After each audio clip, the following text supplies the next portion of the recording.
Hotel 112 at call signs. They're Britain's toughest medics. RTC lead. I don't look good. Go, go, go. They are evacuating the cinema. There is asbestos involved. There's lots of hazards, lots of dangers. It's a constant dynamic risk assessment. The NHS's Hazardous Area Response Teams, HART for short, are trained to tackle the most critical cases in the most dangerous places. All right, boss, you're going to start going up now. Just keep your eyes closed. In the firing line. Shotgun injuries to his leg.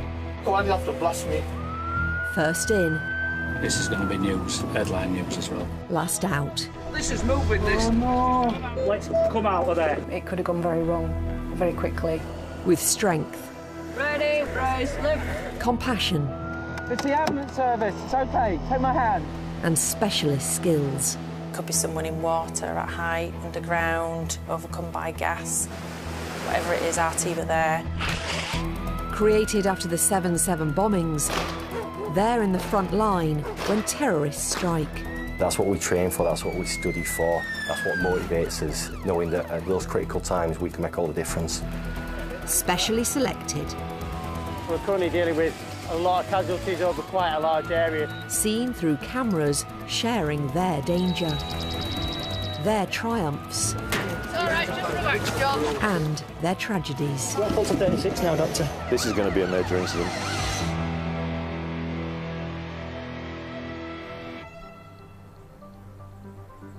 It's Thursday morning rush hour in Yorkshire, and there's bad news for motorists. Thick fog is shrouding the Pennines, reducing visibility to less than 100 yards. 999 mode activated. Team leader Ben and the rest of Bravo team have been scrambled to a multi-vehicle pile-up near the village of Home Firth. Folks, just an update from the scene. One patient still trapped by the lake. A lorry driver is seriously injured. And the fog is hampering the team too.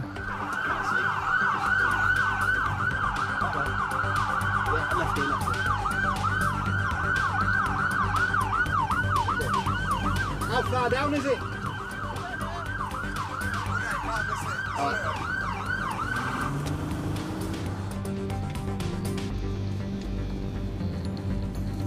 Just give them some space to get on, mate. It's as close as you're going to get, kid.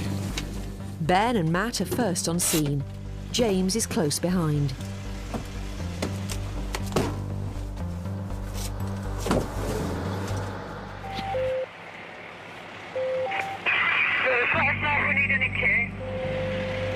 I don't look good.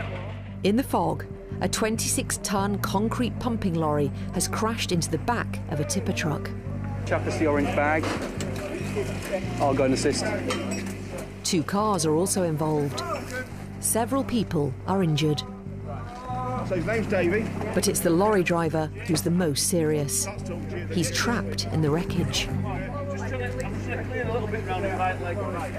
Fire crews will need to cut him free. His right foot is heavily trapped, you can see from this side. Am I right to just follow behind him? I'm going to follow you in as well. Try and clear a little bit. Setting up cozy for that side if we need to pull the Yeah, we know that. They're going to try and sort that. But right in the meantime, I'm going to keep okay with him. All right. Left foot. What's your name, fella? It's Davey. Davey. 25-year-old Davy Dalton's legs have been crushed in the impact. He can't move. What we need, Jim, Yeah. we need someone round that other side. Yeah. Heart medics are specially trained for confined spaces. Okay. But this is so tight, Ruth is struggling to assess Davy's injuries. He's bleeding heavily. Can you get someone round to the left side of the patient? We've got an uncontrolled hemorrhage, please. I need to get a little needle in there, right? So you just stay as you are. You're doing drag. It's a sharp scratch. You're not going to get all right, and then we'll get you some pain relief on board. Paramedic Matt is trying to work out where the bleeding is coming from. Where's that hurting? Your ankle. Careful what you're doing there, Matt. As Matt treats Davy's left leg, fire crews are urgently trying to free his right. Where do you need to get to? I'm trying to get down to his right foot to see if I can clear any of the plastic away. Ruth, when you're done, can you shift left? It's all right, sorry, I'm not trying to rush you. Even if it's just slightly to your left, that's perfect. Davy has multiple fractures to his legs, and he may have shattered his pelvis. He's in danger of catastrophic internal bleeding. I'm absolutely fine. Are you all right with me I'm bleeding? good, yeah. Right, Ruth, I have TXA and morphine in my hands. Right, They're giving him tranexamic acid, a drug to reduce blood loss. right. Morphine first, mate, because he's struggling. Morphine. Neck and up, morphine's going in now. Apparently, right leg is now free. Right He's leg going to free. be in a load of pain, Yep. but I think we can probably get him out. Are you wanting to definitely go out of that driver's door? But he needs to be out, because Right, he's okay. in. So you're wanting to see that driver's door? Yeah. Stay with us, fella. Stay with us. Eyes open for me. Come on. You're doing really well. They're fighting to save Davy's life, When we get out, and speed is vital. but when we get him out, we need people on him. Although we need to get that person out as quickly as possible, we do have to have considerations in mind. One being the release of toxins into the body, causing complications, and two, sudden loss in blood pressure, where the body is now having to pump the blood into the area of the body that was cut off from the circulation. That can lead to a number of complications and ultimately death if it's not managed properly. Fire crews are using cutters and a turfer, a hand winch that tightens a steel cable anchored to another truck. Millimetre by millimetre, they're trying to ease the pressure in the cab so Davy can be freed. TXA now. Right, just read it off the syringe. Yeah, TXA. TXA, confirmed. Got it. Davy's legs are free, but he's lost a dangerous amount of blood. He could go into cardiac arrest at any minute. I know what you're saying, but look at me, mate. We're going to get you out. When we get you out, it's going to work. It's going to work like hell. Moving now. There's no time to lose. If Davy is to survive, they need to get him out of the cab and onto the waiting stretcher. Right, so when he comes off, I'll look at his legs, you strip his clothes. You're doing brilliant, mate. Keep going. You're doing great. It's a difficult and painful manoeuvre, but at last Davy is out. Right, Tib Fib's gone in this one, so let's hope this one's all right. Right, get down to flesh quick, guys. Cheers. This one as well. This one first, mate. Yeah. Right, everyone, for ketamine, we need to be nice and quiet, okay? I'm going to give you some ketamine now. All right, nice and steady. Okay. Ketamine is a powerful painkiller. It's hallucinogenic, so they need quiet to reduce any anxiety for their patient. Your pain relief's going in now, fella, okay? Pain relief's going in now. You're falling. No, you're all right. Everything's okay. 40 seconds. Davy's badly broken leg is placed in a soft splint. We've got a pelvic binder as well. There is one on the floor over there. Right, Ben, waveform, good rate. Davy's gone quiet. It could be the effects of the ketamine, but the team want to make sure his blood pressure and breathing are still safe. His SATs aren't showing currently, but we've got resps of 15. The cold is affecting their monitoring equipment. I'm not happy on breathing, mate. We're not getting good rise and fall. Support it. Although Davy's still breathing for himself, the medics are using a bag to assist him. Right, Davy. Davy's condition is causing concern. They need to get him to hospital fast. Yeah, moving. Where are we moving? To your left. Down there, there's DCA. I'll get that. Let's go. Thanks to the fog, it's a 40-minute journey to Sheffield's Northern General. The medics fear Davy may suffer cardiac arrest on the way. They check him over one last time. Trachea's fine. No obvious wounds. There's no emphysema, no laryngeal crepitus, no venous engorgement.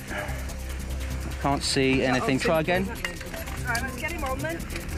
That's it. We need a collar on. We need a collar on. Stop. Go. Right, are you good? You're doing brilliant, mate. I know, mate. Have we got more ket? Yeah, ketamine. Ketamine. Flush. Ketamine is in right. Right, go.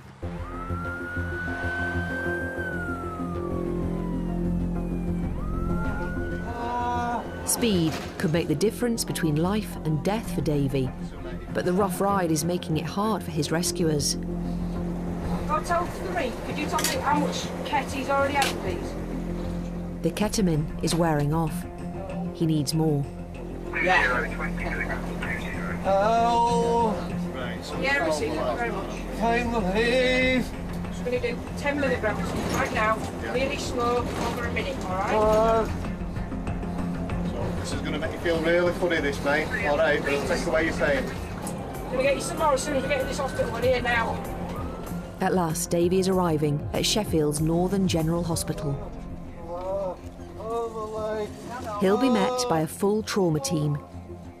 His injuries are life-changing. What happens to Davy in the next hour will affect the rest of his life.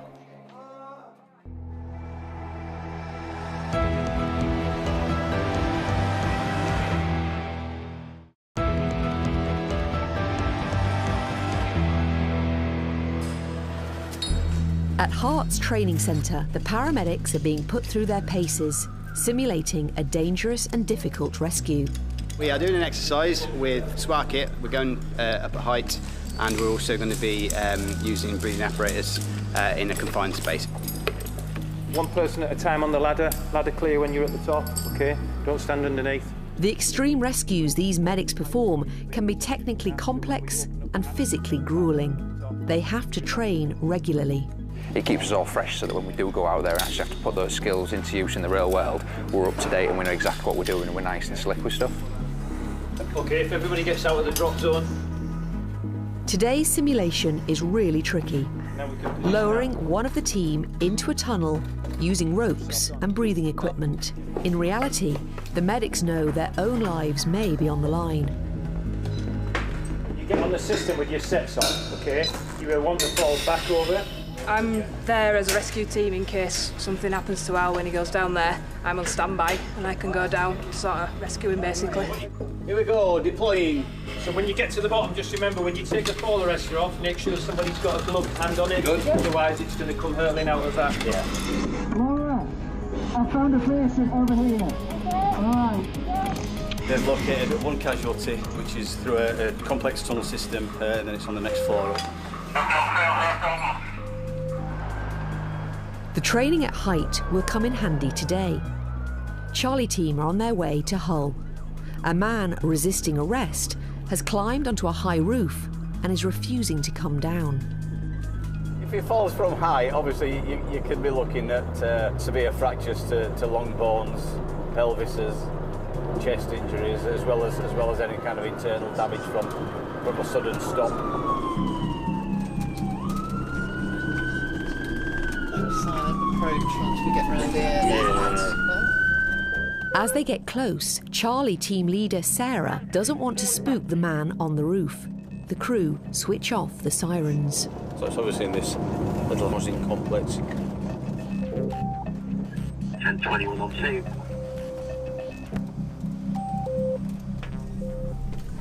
No way then.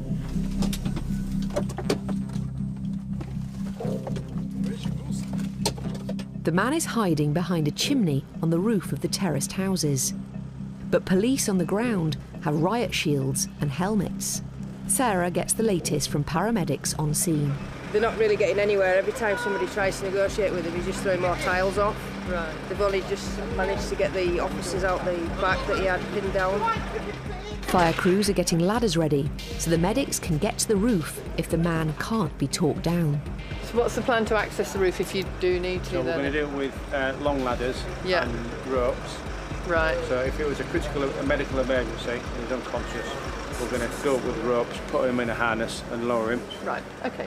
We think he's smoking quite a lot of crack cocaine while he's up there. If he was to fall and hurt himself, but stay on top of the roof or become medically unwell, we've got a plan in place with fire service, so they'll set some ladders up and then climb up the ladder with fire service and clip onto the system, hopefully get him into a harness and get him down to the ground safely. That may not be easy. The police commander briefs Sarah on the man's background. He's wanted for a burglary by us, and he's also committed a substantial amount of damage now to the roofs at the back of the house, so we will need to arrest him for that as well. We do go to these quite often where people get quite entrenched and will stay up there for quite a long period of time because they obviously don't want to come down because of the consequences of what they can see down below. I've just received, in the last 10 minutes or so, a kind of typed out gold strategy for this incident. As more intelligence comes in, it's clear the crews are dealing with a dangerous and agitated individual. He has threatened that if anybody tries to force him to do anything against his will, i.e. go up on the roof and try and grab him or otherwise kind of do anything that he doesn't want to do, he will stab them. We do know from our intelligence systems that he has carried and does carry, but whether he is carrying at the moment, we don't know. Trained police negotiators have been talking to him for hours with little success. They can't assess his condition from the ground. We're struggling to just even get an answer from him every now and again, screaming his name. He'll stick his head up and go, what? I think at the moment the police are saying he isn't really engaging very well with the negotiators because of the condition he's in. Crack cocaine is a lethal and disorientating drug. It could cause the man to fall. Crews need to make him safe, but worry rigging a ladder could make him more agitated and violent. How many people would need to carry your ladder? 4, and probably take 5 down there. We'd need to give some support at the front with shields, because if he suddenly then starts throwing stuff again, I think we'd have to give some support, and at least then we could. The only other way we could do it is you put the aerial ladder up and you come over the house, and we might add, it wouldn't surprise me, I'd have to chat to them boys that operate it. They could probably go up and then over and come in that way. Is that like a cherry picker then? Yeah. So that's there now on that street. That's probably better for Yeah. That's it. Can we try that then? Start. So instead of a ladder, it's an aerial platform. Yeah. 2 firefighters will go up to roof level, along with Hart's Daz Parkinson. Managed to go up and just assess him from above. So I'll be going in the cage on the Alp, see if he'll interact with us or see what kind of general condition he's in. Negotiating 50 feet above ground with a violent and possibly armed man is a dangerous undertaking. They're hoping to talk him onto the platform, but there'll be nowhere to hide if he starts throwing roof tiles again.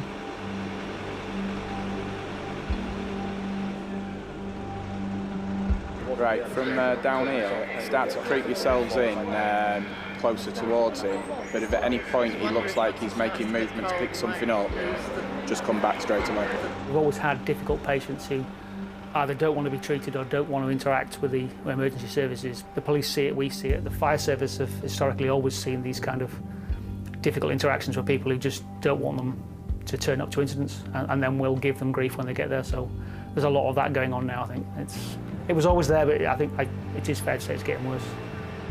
Police have obviously been negotiating with him all day and feel like they're drawn a bit of a blank at the moment in that he's just refusing to come down. He knows the consequences and we can't get him to come down. So I think Darren might have a chat to him, see whether that makes any difference. Sometimes just a different face and a different uniform might be able to convince him to make his way down, but he's not had anything to eat, he's not had anything to drink, and he's going to start to get cold soon. So hopefully there'll be some kind of resolve to this soon.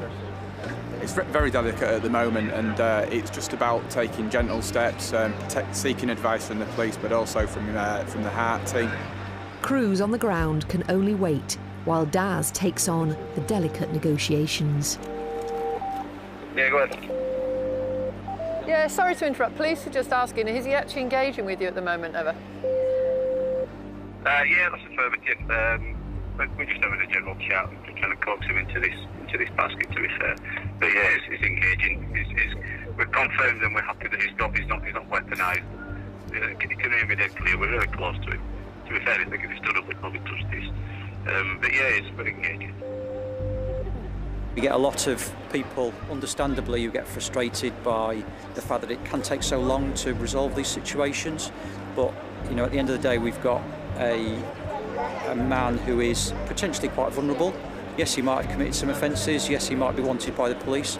But he's in a very vulnerable position, especially if he's taken drink or drugs. And we have a responsibility to look after his safety and his welfare.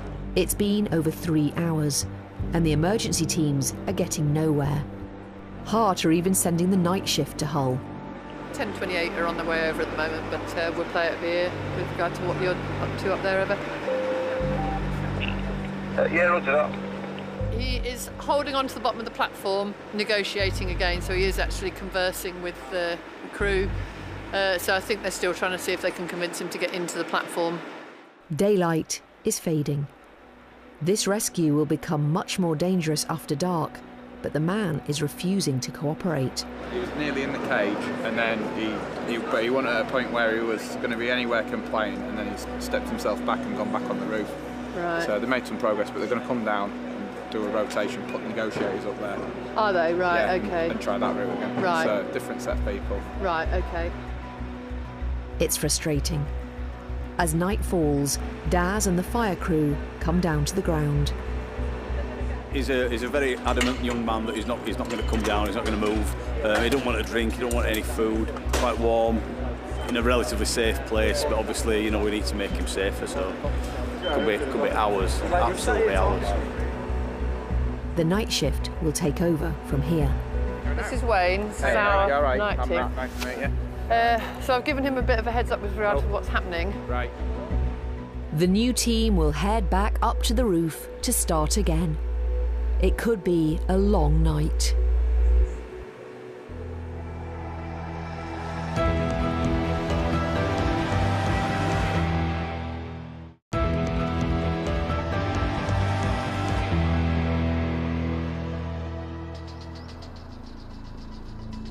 It's late morning in Leeds, and at Heart headquarters, Delta team have an unusual emergency. They're going to a trampoline. Excellent. It's like one of these inflatable places by the looks of it. Someone's stuck on a big air cushion. They're heading for a leisure centre less than a mile from base. It's for a male who's been at a trampoline park and he's jumped onto, we believe, an airbag and landed on his head and sustained a neck injury. So spiky bruise. Bruise? There's obviously a risk that he has done some damage to his spine, possibly broken his spine. The problem we have with these sort of places is they're very tricky for extricating patients from.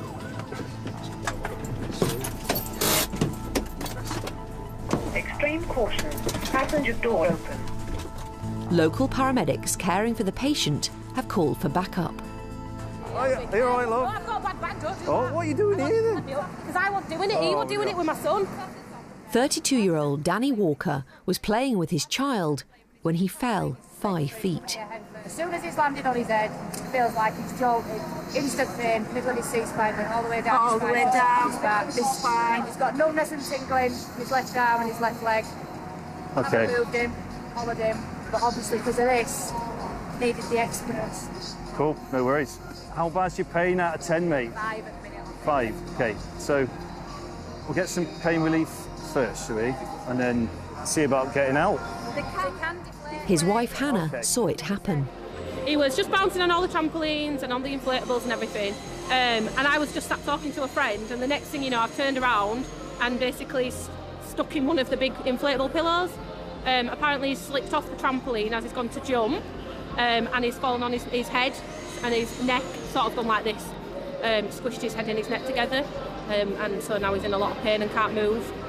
My name's Alex. So what we're going to do is we're going to pop a little needle in your arm, if that's all right. We can give you something a lot stronger for that pain.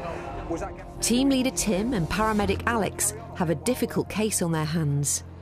It's got red flags for potential spinal injuries, so we're going to sort his pain first, deflate this air mattress, and then in the best way possible that we can under the circumstances, mobilise him and then get him up into the ambulance, get him away. But it's a bit of an awkward situation, really. Danny's in a real predicament. You all right with needles? Good man. Right, sharp scratch coming up. There we go, and that's all done, buddy. The rest of the team are working on a way of getting Danny off the inflatable without further damaging his back. I can get the stretcher right up to here. There's a ramp all the way up. I know it's carpet, but it's soft. Nice one. So I'm all working on extrication. So we've got the scoop, you've got the KD. We're just going to have a quick look at your blood pressure before we give you anything. All right, need to make sure that's all right. You just lift your arm up a little bit for me, Dan. Lovely stuff, mate. Is it worth getting some ondansetron drawn up as well? I'm just thinking if he's on here, if he's a bit rocky and all the rest of it.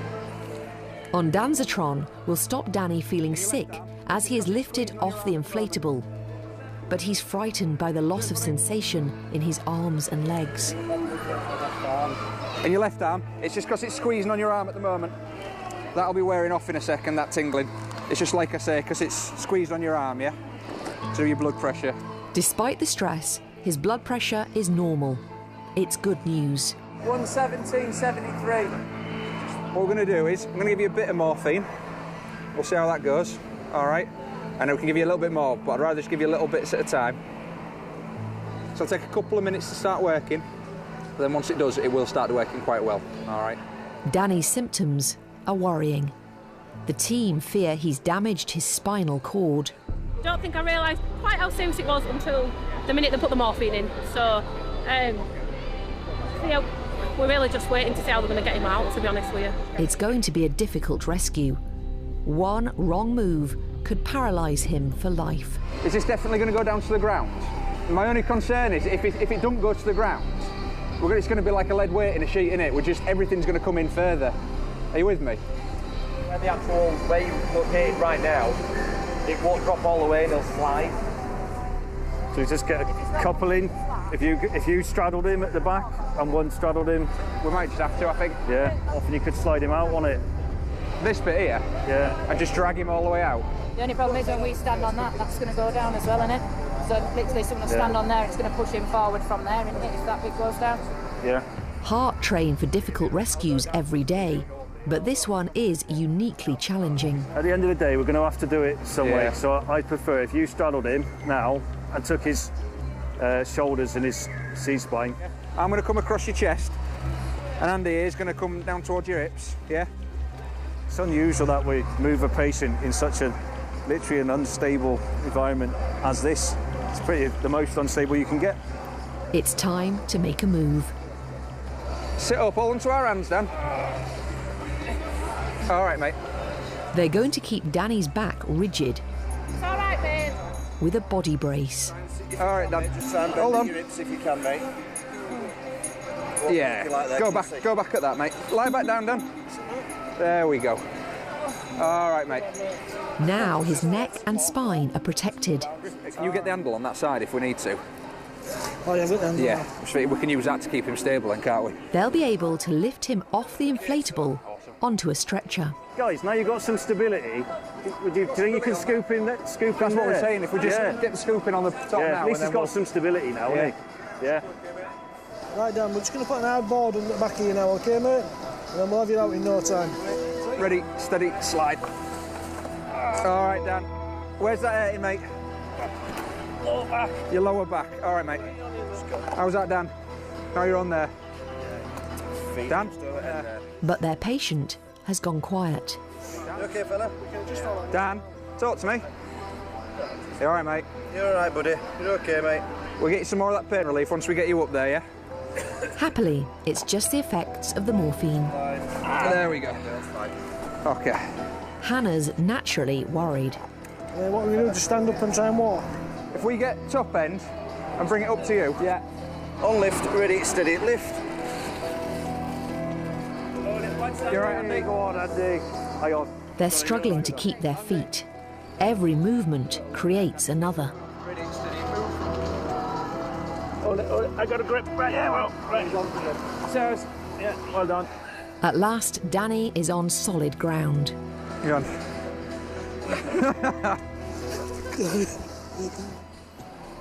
But now there's a new problem. A vial of morphine is missing. You got that I'm morphine really sorry, in that? it's fallen down between there. I'm so sorry. Yeah. It just rolled and it fell. Hundreds of children play here every day. It's vital the medics find it, and quickly. It's gone where? Let's have a look. It's down there. I don't know if they can get it. Right. I'll have a word with them. As Danny leaves for hospital, the hunt for the drug is on. Hi, mate. I need to get underneath there. There's a drug that's fallen down. It's a little bump as you come over, John. Just a slight little bump. Just take it steady. All sorts on there. What, there'll be fivers and all sorts? Hi, mate. Straight down, straight below me, that syringe. That's it. Thankfully, one of the staff retrieves the morphine. Thank you very much. Cheers. Right, Dan, let's have another quick look at your body. So, chest feels all right, yeah? Nice deep breath for me. Lovely stuff. And that's all all right around that bit, yeah? Okay, mate. Hart's job is done. Their patient urgently needs scans on his back. So patient's been extricated, moved to the ambulance and is going to be taken to Regional Trauma Centre, which is Leeds General Infirmary. How's those pins and needles feel now, Dan? Any better, any worse? A little bit better, good. Hello, we're just in the ambulance now and we're on our way. It's been a first for the team, but improvising is what they do best. We've got various skill sets, but in this case came along with a team approach. Quite often think outside the box and just get on with the job in hand and try and make things as stable and as safe as possible, avoiding any further injury to the patient. In the next hour, Danny and his wife will hear the hospital doctor's verdict on his spine. Everyone is hoping there's good news.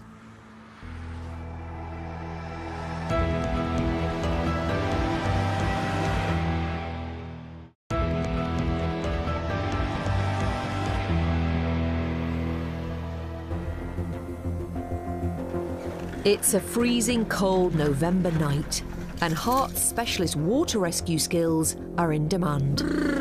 It's cold. Gemma, Matt and the rest of Tango team are heading out to the River Calder. Where is it? Dewsbury. Where that boat's placing in it. An elderly local man in his 80s vanished from his home a week ago. 999 mode activated. Now, a member of the public has spotted someone in the river. Did you say somebody was missing? Yes, there's been an old lad from Dewsbury, actually, who's been missing for the last week. I think it's all Dewsbury on Sunday, last seen on CCTV, 6 o'clock in the morning. With falling temperatures, prospects for the man's survival are bleak. Time is of the essence. Keep going. All right. They've cut through fence and everything. All right. The 999 call has triggered a full emergency response. Team leader Wayne has the latest. Can we get some water kit on, guys? All of us? Yeah, all of us, yeah. So basically it's a search at the moment. Somebody's just phoned it through and I think we've seen a body in the river. Okay, but They've had fire and rescue down here for last week. The bridges.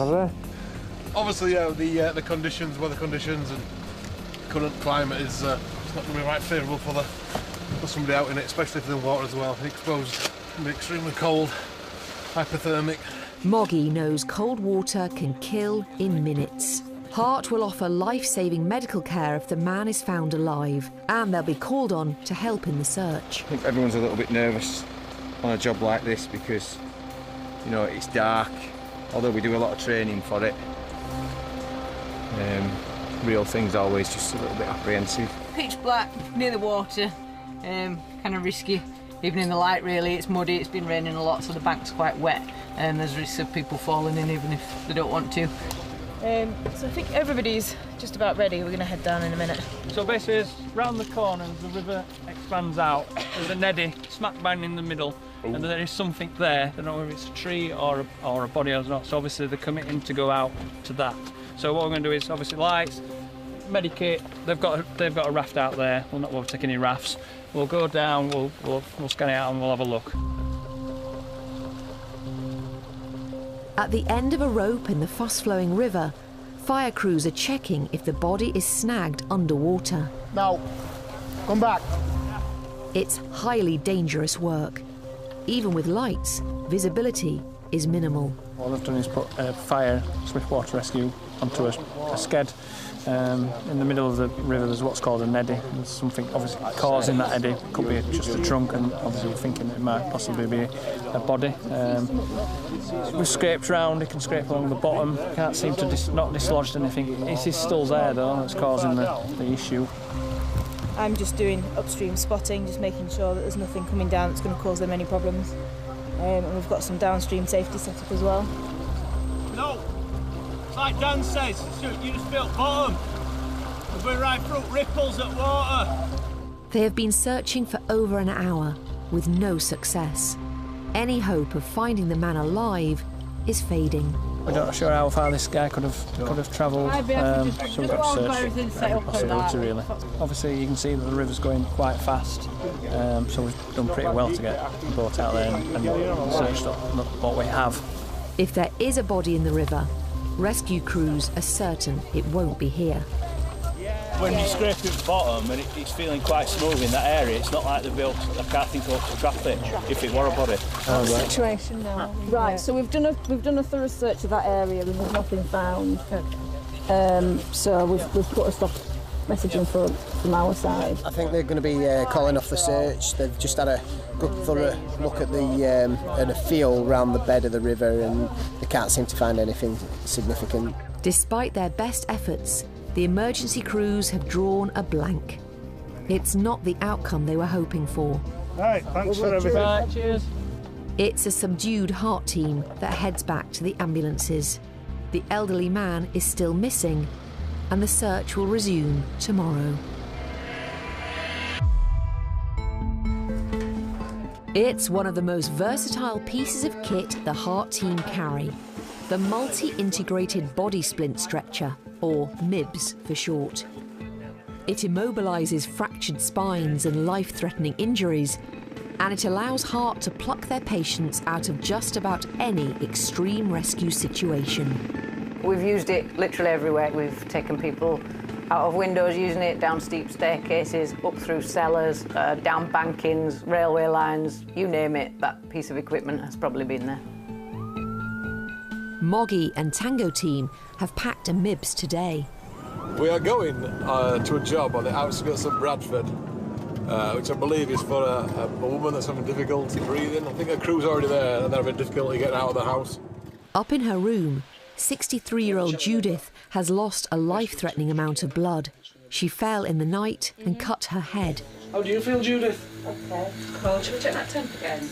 As it stands now, any kind of movement's going to be difficult, isn't it? Even on a screw. Yeah.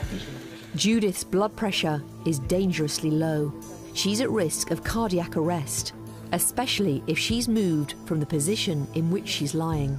The fire brigade's technical rescue team have been called to move the team's patient. Wait for a tech rescue to come. They'll be here in 2 minutes. We'll have a chat with them about the best way to extricate her, and then we're going to have to give her some fluid, aren't we? Just to move her.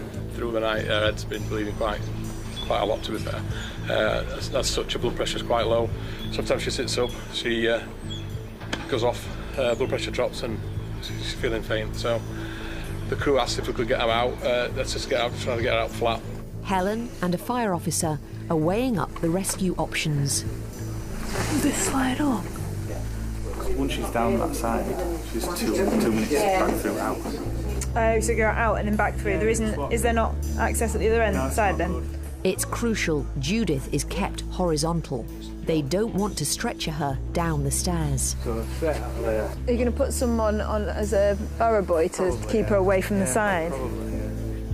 Derek discovered his wife lying injured this morning. He's understandably worried. Judith, we're going to need to get you out this window, so we're not damaging your window at all. Don't worry, it's fine. It's just a normal, Derek's here. It's just a normal Sunday now. Derek, she's worrying. Don't worry about it. The tech rescue team have arrived, fire service specialists in extrications. They'll dismantle anything that gets in the way of a rescue, and in this case, it's Judith's staircase. If we take this off, that's straight down, isn't it? Yeah. That's the quickest way. We might have to lose your banister, mate. All right. Right. Derek, it's just to get your missus out quicker. Yeah. Okay. Give a couple of clearing out stuff off steps. Yeah, is that all we need at the minute? Yeah. Okay. But while the crews work out logistics, Judith's condition is suddenly deteriorating. They must get her to hospital quickly. Everyone's in agreement it's going to be an hour plus to get her out the window, or we're going to just take that banister off and we're going to get her down. Yeah. Upwards of 3 minutes to take her out. We should down and it'll make a lot of racket. Right, dude, we're just going to have to move you a little bit to get you into our stretcher. Is that all right? Yeah. To get Judith out, fire crews must remove the banister and possibly a wall. Derek? Yeah. We may have to get her out horizontal, which the paramedic said that is vital. We may have to take some of this out. To be done, but there's all electrics. We can move the electrics aside, can't we? I think we're going to have to take some of this out if this is the option we're going to use. Well, we're going to have to move her at some point like that, and we're going to, I think, the trick is now is just to get her down as quickly as possible. Yeah. It's going to have to be quick. So we'll leave that. Yeah. We'll leave that. We'll just log her onto that, and then we can just lift that into MIBS. It's usually easier to get them on, that's all. Can we take these blankets off just for a second? Is that all right? I need bedroom door off. That's it. Yeah. I need the banister off, please. Okay. So move, ready, steady, move. Lovely. Judith will be fully secured in the MIB stretcher. As soon as everything's off, lads, just make your way downstairs. There's no time to lose. Currently positioned now where we're going to start moving the patient. It's important at this stage that she's monitored, that we've got a plan B in place, and that the ambulance is ready. Should anything go wrong with the patient, a condition deteriorate, we can get her out and get her to the appropriate treatment centre as quickly as possible. Here we go, all right?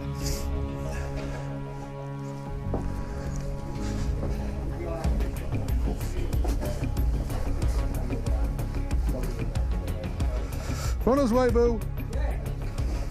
You know, we're going to float onto deck, mate. All right, still? Good-o. So now we're going to go downstairs a little bit, all right? So you're going to just be angled up a little bit, okay? All right, mate. I'm going to go on these straps, mate. Just if you... I'll take you this way, mate, and if you just spin around. If there's any delay in this rescue, it will be highly dangerous for Judith. Try that, Andy. Nice one. You all right there, dear? You all right, sweetie? Well done. Do you want me to take? Oh, yeah, mate. Sure. You all right there, boys? Yeah, brilliant. All right, sound.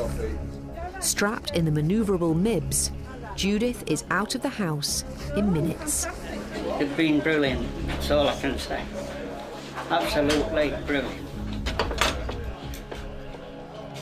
Crew had been there about 2 hours, so they were a bit concerned about condition of the patient. So we made a decision to do more of a snatch rescue, keep her as flat as we can, package her up in those MIBS. I think extrication took maybe 2 or 3 minutes. Judith is on her way to Leeds General Infirmary. She may need a blood transfusion, and her head injury will be fully assessed. Doctors discovered Judith had very low blood pressure, made worse by the blood loss. She needed stitches and spent 4 nights in hospital before being sent home with medication. She's better now. Trucker Davey broke several bones in his leg, as well as his eye socket, some ribs, his foot and his nose. His lower leg required reconstruction with metal plates. He was in plaster for 3 months. Happily, Danny, who fell while playing on a giant inflatable, quickly recovered from several torn ligaments. He's very grateful to staff at the play centre who gave him first aid. The man on the roof in Hull eventually surrendered and later admitted a charge of affray and drug offences. And the body of the missing man who was the subject of the fruitless search in Dewsbury was found in the river 3 weeks later.